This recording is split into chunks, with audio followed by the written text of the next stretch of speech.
Hi, welcome back to our channel. ഒരു സോഫ്റ്റ്വെയറിൻ്റെ cost estimate ചെയ്യുക എന്ന് പറയുന്നത് ഒരു പ്രൊജക്ട് പ്ലാനിങ്ങിലെ ഏറ്റവും ഇമ്പോർട്ടൻ്റ് ആയിട്ടുള്ള ഒരു ഫാക്ടറാണ്. അതുപോലെ ഒരു സോഫ്റ്റ്വെയറിൻ്റെ കോസ്റ്റ് എസ്റ്റിമേറ്റ് ചെയ്യുക എന്ന് പറയുന്നത് ക്ലയൻസും ഡെവലപ്പേഴ്സും പ്രൊജക്ട് മാനേജേഴ്സും എല്ലാം നേരിടുന്ന ഒരു ക്രൂഷ്യൽ പ്രോബ്ലമാണ്. അപ്പോൾ ഇന്നത്തെ വീഡിയോയിൽ നമുക്ക് എന്താണ് software cost estimation, techniques of software cost estimation, അതുപോലെ typical problems of cost estimation എന്നീ കാര്യങ്ങൾ നോക്കാം.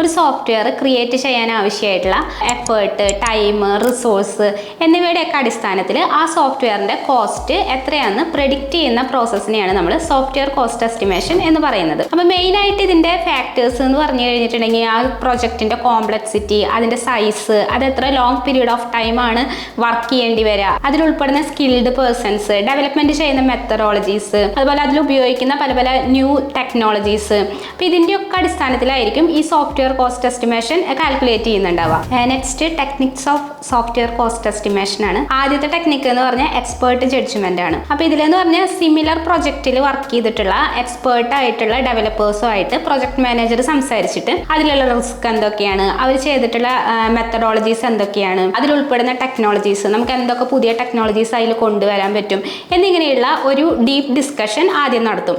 അപ്പോൾ ഇതിന്റെ അടിസ്ഥാനത്തിലും കൂടിയായിട്ടാണ് നമ്മൾ ഈ സോഫ്റ്റ്വെയറിന്റെ കോസ്റ്റ് എസ്റ്റിമേറ്റ് ചെയ്യുന്നുണ്ടാവുക. നെക്സ്റ്റ് അനലോജിക്കൽ എസ്റ്റിമേഷൻ എന്ന് പറഞ്ഞ പ്രോസസ്സാണ്. ഈ ഒരു പ്രോസസ്സിൽ സിമിലർ ടൈപ്പ് ഓഫ് പ്രൊജക്റ്റ് നമ്മുടെ കമ്പനിയിൽ ആദ്യം ചെയ്തിട്ടുണ്ടായിരിക്കും. അപ്പോൾ ഇതിൻ്റെ ഹിസ്റ്റോറിക്കൽ ഡാറ്റയൊക്കെ എടുത്ത് പ്രൊജക്ട് മാനേജർ പരിശോധിക്കും.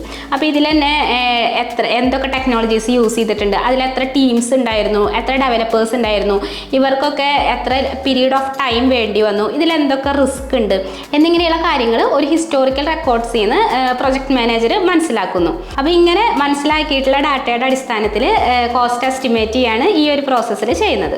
നെക്സ്റ്റ് ബോട്ടം അപ്പ് എസ്റ്റിമേഷൻ എന്ന പ്രോസസ്സാണ്. ഇവിടെ നമുക്ക് കിട്ടിയ പ്രൊജക്റ്റിന്റെ സൈസ് അനുസരിച്ചിട്ട് അതിനെ പല പല കമ്പോണൻസ് ആക്കി മാറ്റുന്നു. അപ്പോൾ ഈ കമ്പോണൻസിൽ എത്ര ടീം വേണ്ടി വരും, അല്ലെങ്കിൽ എത്ര ആളുകൾ വേണ്ടി വരും, അതിന്റെ ടൈം എത്രയാണ്, അതിന്റെ ടെക്നോളജീസ്, റിസ്ക്, ഇങ്ങനത്തെ കാര്യങ്ങളൊക്കെ കൂടുതലായിട്ട് കാൽക്കുലേറ്റ് ചെയ്യാണ് ഈ ഒരു പ്രോസസ്സിൽ ചെയ്യുന്നത്.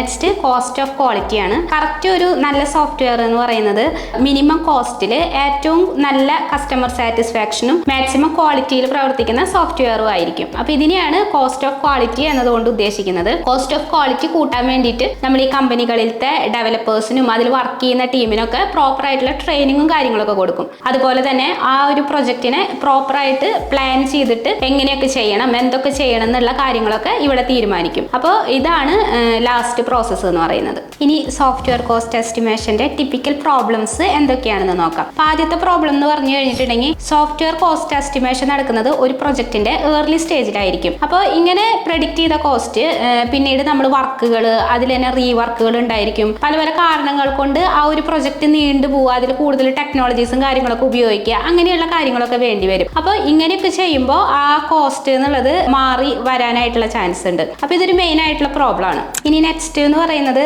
ഒരു പ്രൊജക്റ്റിൽ വർക്ക് ചെയ്യുന്ന ആളുകൾ ഡിഫറെന്റ് ലെവലിലുള്ള ആളുകളായിരിക്കും. ചിലവർക്ക് എക്സ്പീരിയൻസ് ഉണ്ടായിരിക്കും, ചിലർ ഫ്രഷർ ആയിരിക്കും. അപ്പോൾ ഇങ്ങനെയുള്ള ഡിഫറെന്റ് ലെവലിലുള്ള ആൾക്കാരെ വെച്ച് ചെയ്യുമ്പോൾ കുറെ ബുദ്ധിമുട്ടുകൾ നേരിടേണ്ടി വരും. അപ്പോൾ ഈ ഫ്രഷർ ആയിട്ടുള്ള ആളുകൾക്കൊക്കെ നമുക്ക് ട്രെയിനിങ് കൊടുക്കേണ്ടി വരും, അവർക്ക് വേണ്ട കാര്യങ്ങളൊക്കെ ചെയ്തു കൊടുക്കേണ്ടി വരും. അപ്പോൾ ഇതൊരു മേജർ പ്രോബ്ലം ആണ്. നെക്സ്റ്റ് ഒരു പ്രൊജക്ട് ചെയ്യുന്നതിന്റെ സമയത്ത് നമുക്ക് എന്തെങ്കിലും ആവശ്യങ്ങൾ വന്നു കഴിഞ്ഞിട്ടുണ്ടെങ്കിൽ എക്സ്റ്റേണൽ ആയിട്ട് കുറെ ഡിപ്പെൻഡൻസീസ് ഒക്കെ വാങ്ങിക്കേണ്ടതായിട്ട് വരും. ഫോർ എക്സാമ്പിൾ ആയിട്ട് എന്തെങ്കിലും APIകളോ സോഫ്റ്റ്വെയർ ഹാർഡ്വെയർ ഡിവൈസുകൾ ഇങ്ങനെയുള്ള കാര്യങ്ങളൊക്കെ നമുക്ക് ആവശ്യമായിട്ട് വരും. ഇതും കോസ്റ്റ്വെയർ എസ്റ്റിമേഷന്റെ ഒരു പ്രോബ്ലം ആണ്. ഇനി സോഫ്റ്റ്വെയർ കോസ്റ്റ് എസ്റ്റിമേഷൻ ചെയ്തതിന് ശേഷം നമ്മൾ സോഫ്റ്റ്വെയർ കംപ്ലീറ്റ് ആയിട്ട് ഡെവലപ്പ് ചെയ്ത് കഴിഞ്ഞു എന്ന് വിചാരിക്കാം. അപ്പോൾ ഇതിനുള്ള ടെസ്റ്റിങ്ങും ഇൻ്റഗ്രേറ്റ് ചെയ്യാനൊക്കെ വേറൊരു നമ്മൾ പ്രതീക്ഷിച്ചതിനേക്കാളും കോസ്റ്റ് വരാം, അങ്ങനെയൊക്കെ ഉണ്ടാവും. അപ്പോൾ അത്തരം സന്ദർഭങ്ങളിലും ഈ ഒരു എസ്റ്റിമേറ്റ് ചെയ്ത കോസ്റ്റ് ചേഞ്ച് ചെയ്യാനായിട്ടുള്ള ചാൻസ് ഉണ്ട്. അപ്പോൾ ഇന്നത്തെ വീഡിയോയിൽ നമ്മൾ സോഫ്റ്റ്വെയർ കോസ്റ്റ് എസ്റ്റിമേഷൻ എന്ന ഭാഗമാണ് നോക്കിയത്. എന്താണ് സോഫ്റ്റ്വെയർ കോസ്റ്റ് എസ്റ്റിമേഷൻ, അതിൽ ഒരു സോഫ്റ്റ്വെയറിന്റെ കോസ്റ്റ് എസ്റ്റിമേറ്റ് ചെയ്യാനുള്ള മേജർ ആയിട്ടുള്ള ടെക്നിക്കുകൾ എന്താണ്, ഒരു സോഫ്റ്റ്വെയറിന്റെ കോസ്റ്റ് എസ്റ്റിമേറ്റ് ചെയ്യുന്ന സമയത്ത് കമ്പനികൾ നേരിടുന്ന പ്രശ്നങ്ങൾ എന്തൊക്കെയാണ്, അങ്ങനെയുള്ള കാര്യങ്ങളൊക്കെ ഇപ്പോൾ നിങ്ങൾക്ക് മനസ്സിലായിട്ടുണ്ടാവും. ഇതിലെന്തെങ്കിലും ഡൗട്ട്സോ കാര്യങ്ങളോ ഉണ്ടെങ്കിൽ നിങ്ങൾ താഴെ കമൻ്റ് ആയിട്ട് ചോദിക്കാം. ഇതുപോലുള്ള ഇൻഫോർമേറ്റീവ് വീഡിയോസിനായി നിങ്ങൾ ഞങ്ങളുടെ ചാനൽ സബ്സ്ക്രൈബ് ചെയ്യുക. വീഡിയോ ഇഷ്ടപ്പെട്ടെങ്കിൽ ലൈക്ക് ചെയ്യുക. Thanks for watching.